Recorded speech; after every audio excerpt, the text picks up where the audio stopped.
Mga kaprops, pupuntahan po natin ngayon na isang property. Magti-tripping tayo. Papunta doon sa aming binibenta na 10,200 square meters. So ito po yung Barangay Road mga kaprops. Tapos ito yung property na bininta namin dati. Nabili na po ito. Tapos ito naman po. Kaya nabenta na rin po yan mga kaprops. Kami din po nakabenta niyan. Ngayon pupuntahan natin yung property na hindi pa siya available pa siya. 10,200, maraming lansones at patag na patag ang lupa. Sa ngayon pansamantala, bali na putol yung kalsada mga kaprops dito, pero diretso po yan doon sa property, itong kalsada na to. Hindi pa lang po siya sementado, kaya pansamantala dadaanan natin itong maliit na daang tao na ito, pero diretso po ang ang kalsada na ito, Barangay Road. Diretso na po yan sa property. So ayan mga kaprops, ito yung sementado. Tara, samahan nyo po ako. May kasama kaming buyer ngayon. Nagtitripping kami sa property na to. So hopefully po mga kaprops ay mabili na.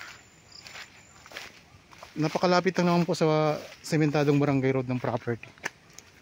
So kaya nga lang po hindi pa sementado tong kalsada papasok doon. Okay, samahan nyo po ako.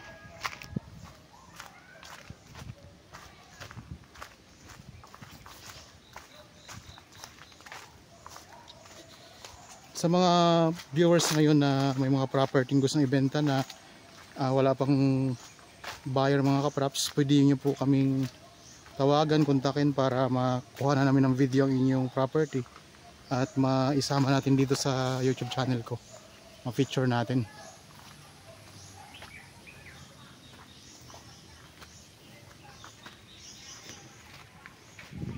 Ayan lang mga kaprops ang property.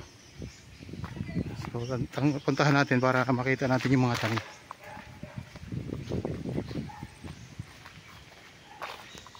Ito kasi ay iba ng may-ari nito. So dinadaanan natin. Pero yung Barangay Road, yun po yun. Pagunan po siya. Papunta doon mismo sa property.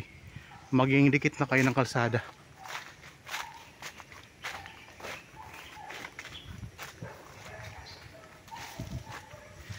$10,200, napakaraming mga lansones nito mga props.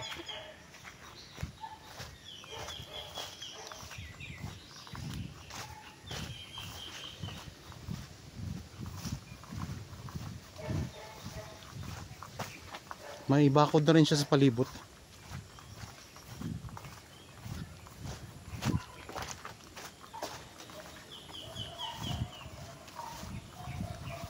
Yan ay lang property mga kaprops.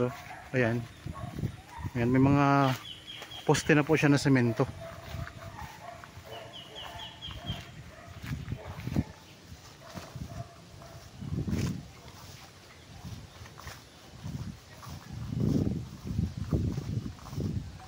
Tapos may katabi pa yung property pa dito. Ayan, may katabing property na ating i-develop. Ayan o. Nanggagawa pa. Yan, ito na mga kaprops ang property. Meron kayong mountain view dyan sa harapan at sa tagiliran pala, kasi ang harapan pala natin dito. So ito na yung property mula dito sa sementadong poste na to. Nakapalibot na po ng barbed wire. Marami din tong mga tanim na puno ng niyog. Ayan o, ang bundok tanaw natin dito. Mayroon na ditong access ng kuryente at saka tubig. Tapos meron itong katabing palayan mga kaprops.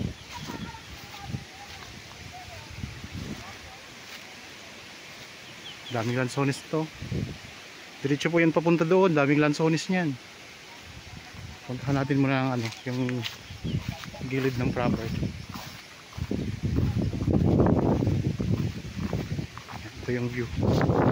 Tatanaw natin dito.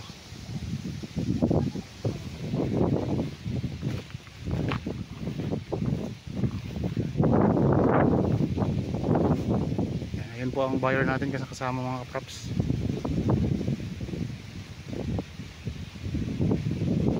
Ito yung pinakahangganan ng property. Mula doon. Kalsada na to, na yun. Yung na yun, yung tawag nito, yung bakod na to, Tapos hanggang dito mga kapraps. Punta po yan doon. Yun know, may linya na ng kuryente dito. May katabi kasing malaking bahay dyan, katabi ng property.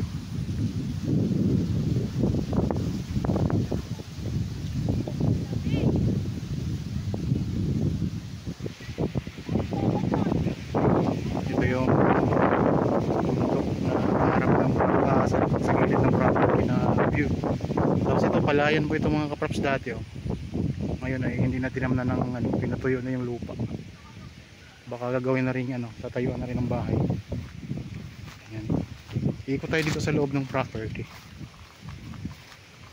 So sa ngayon, ano siya, kunting tabas lang nito para matanggal natin tong mga damo-damo dito mga kaprops. Yan ang mga tanim dito, mga lansones, mga puno ng niyog. Tapos carabao grass na rin po yung mga tanim dito sa lupa. Balot na rin siya ng carabao grass. Carabao grass. Tagalog carabao grass.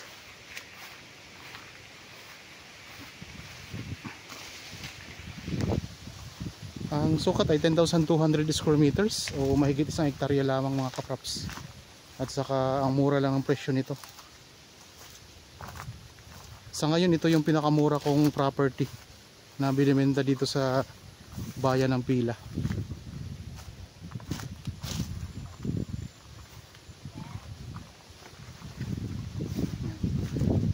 Alis natin itong mga damo-damo dito. Ang ganda nito mga kaprops. Pahaba to hanggang doon. Hanggang doon yan, pahaba yan. Yan, meron ding mga niyog na mga mabababa pa lamang.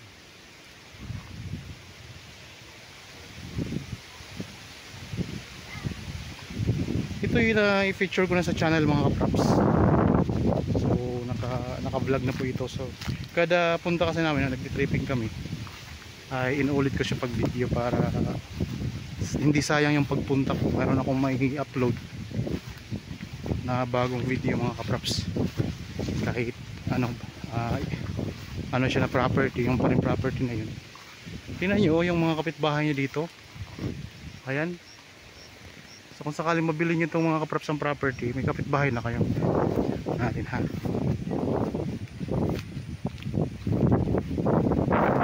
Meron ditong pathway sa likod oh.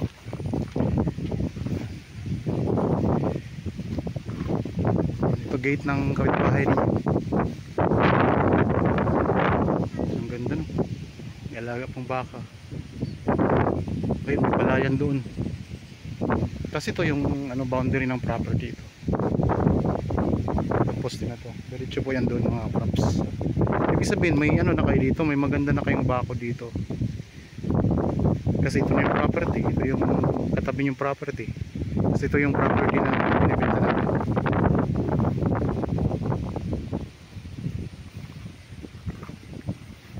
Merong pathway dito sa likod. Ayan sila, kasama yung buyer. Okay, pasok tayo ulit dito sa property.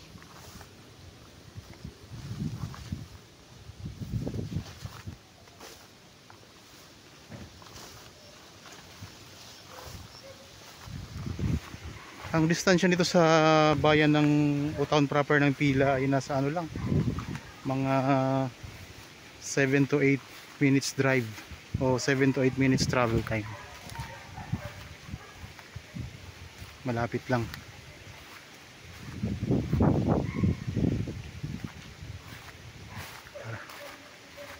Puntahan natin doon sa may bandang dulo.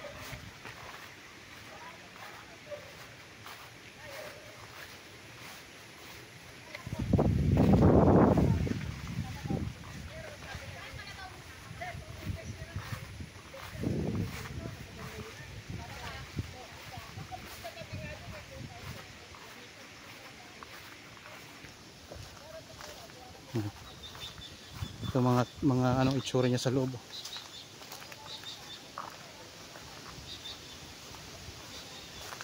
Maganda to mga kaprops, lalo na pag nga to, mower lang katapat dito.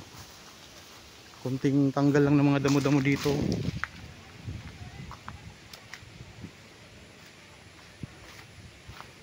Patag na patag ang lupa. Hindi pa dito bahain sa pila. So ngayon nga po mga kabraps, nakatapos lang ng bagyong Emong. Habagat pa. Pero tingnan nyo naman, wala tayong baha dito sa property na to. Yan mga lansones. Tayo dito.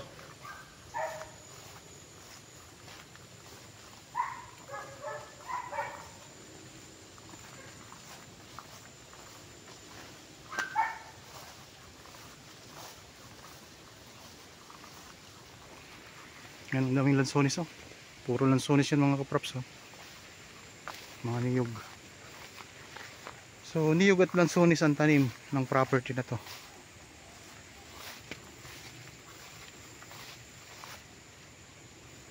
Yan na po yung pinakadulong boundary niya. So, balik na tayo dito. Ayan ang ano, ang lansones.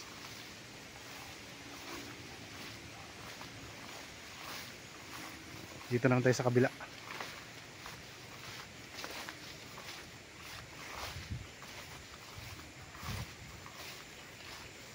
Ulitin ko lang mga kaprops, ang sukat kasi nito, ang sukat po nito ay 10,200 square meters.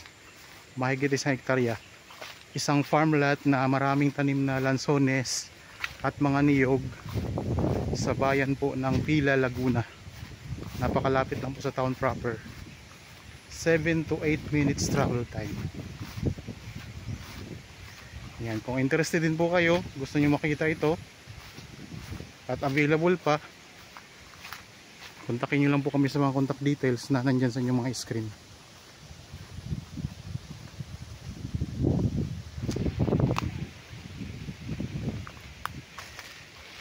Yan, meron ditong good lumber mga kaprops. Nasa gilid ng property yan. Yan na yung may bakod. Magiging tabi po siya ng barangay road. Kaso lang sa ngayon hindi pa siya sementado papunta dito.